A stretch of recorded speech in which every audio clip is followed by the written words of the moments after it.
The year 1789 marked a turning point in history. The French Revolution, a tumultuous upheaval against the absolute monarchy, ignited a firestorm of change that would reshape the political landscape of Europe and beyond. This revolution was not merely a struggle for political power, it was the crucible in which the concept of modern nationalism was forged. For centuries, loyalty had been primarily directed towards monarchs or local rulers. The French Revolution, however, shifted this paradigm dramatically. It proclaimed the sovereignty of the people, declaring that power resided not in a king or queen, but in the nation itself. This radical idea that the citizens of a nation were the ultimate source of authority resonated far beyond the borders of France. The revolution became a beacon of hope for oppressed peoples, inspiring movements for self-determination and national unity across the globe. The French Revolution gave birth to a new kind of patriotism, one based not on blind allegiance to a ruler, but on shared values, a common language, and a collective identity. This was the birth of nationalism, a force that would profoundly shape the course of modern history. Prior to the Revolution, France was ruled by an absolute monarchy. King Louis XVI held supreme power, his authority unquestioned and absolute. The French people were subjects, beholden to the crown and with little say in their own governance. The Revolution shattered this centuries-old order. The storming of the Bastille on July 14, 1789, a symbol of royal tyranny, marked the beginning of the end for the monarchy. The revolutionaries, fueled by Enlightenment ideals of popular sovereignty and individual liberty, demanded a new social contract. They proclaimed that the power to govern emanated from the people, not from any divine right of kings. The Declaration of the Rights of Man and of the Citizen, adopted by the National Assembly in August 1789, enshrined this principle, declaring that all men were born free and equal in rights. This transfer of sovereignty from the monarchy to the citizens of France was a seismic shift. It laid the foundation for a new kind of state, one based on the will of the people and united by a shared national identity. This was a radical departure from the past and a testament to the transformative power of the revolution. The French Revolution was not just about tearing down the old order, it was also about building a new one. The revolutionaries understood that a nation, unlike a kingdom, could not be held together by the authority of a monarch alone. It required a shared sense of identity, a collective spirit that transcended regional differences and historical divisions. To foster this national consciousness, the revolutionaries employed a range of measures, both symbolic and practical. They sought to create a sense of belonging, a feeling of fraternity among all citizens. Key to this effort was the promotion of new symbols and terminology that embodied the spirit of the revolution. The revolutionaries embraced the concept of la patrie, the fatherland, imbuing it with an almost sacred significance. This evoked a sense of shared heritage and a common destiny, uniting the French people under one banner.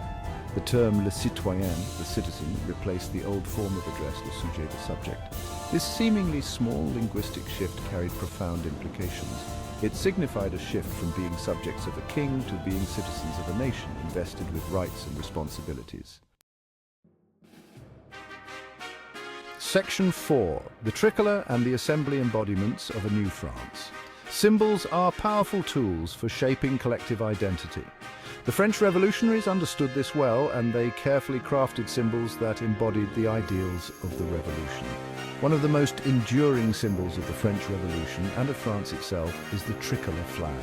The tricolour, with its vertical bands of blue, white and red, made its first appearance in the early days of the revolution. It quickly became a rallying point for the revolutionaries, representing the values of liberty, equality, and fraternity. The blue and red were the traditional colours of Paris, while the white represented the monarchy. The inclusion of white, however, was not a sign of royalist sympathies. Instead, it symbolised the reconciliation of the monarchy with the people, a hope that would ultimately be dashed by the revolution's radical turn. Another institution that embodied the spirit of the new France was the National Assembly. Formed in June 1789 by representatives of the Third Estate, the commoners of France, the Assembly declared itself the true representative of the French people. The Assembly abolished feudalism, drafted the Declaration of the Rights of Man, and ultimately led the charge to abolish the monarchy and establish the First French Republic. It became a symbol of popular sovereignty, a testament to the power of the people to shape their own destiny. Section 5, a unified tongue language as the bedrock of national identity. Prior to the Revolution, France was a patchwork of dialects and regional languages. While Parisian French held a certain prestige, it was by no means universally understood or spoken. This linguistic diversity, while reflecting the country's rich cultural tapestry, also posed a significant obstacle to national unity. The revolutionaries recognized that a common language was essential for forging a strong national identity. Language, after all, is more than just a means of communication. It is a powerful tool for shaping thought, culture, and a sense of belonging. The National Assembly embarked on an ambitious project to standardize the French language and promote its use throughout the nation. They established schools, published dictionaries and grammars, and encouraged the use of French in all aspects of public life. This effort to create a unified linguistic identity was not without its critics. Some saw it as an attack on regional cultures and traditions. However, the revolutionaries argued that a shared language was essential for effective governance, for the spread of revolutionary ideals, and for fostering a sense of national unity. Section 6. Centralization and control, the administrative machinery of unity. The French Revolution brought about a radical restructuring of the French state. The revolutionaries, seeking to create a more unified and efficient nation, dismantled the old feudal system and centralized power in the hands of the national government. They divided the country into departments, each administered by officials appointed by Paris. This marked a significant departure from the decentralized system of the past, where local lords held considerable sway. This centralization of power was aimed at creating a more unified and cohesive nation.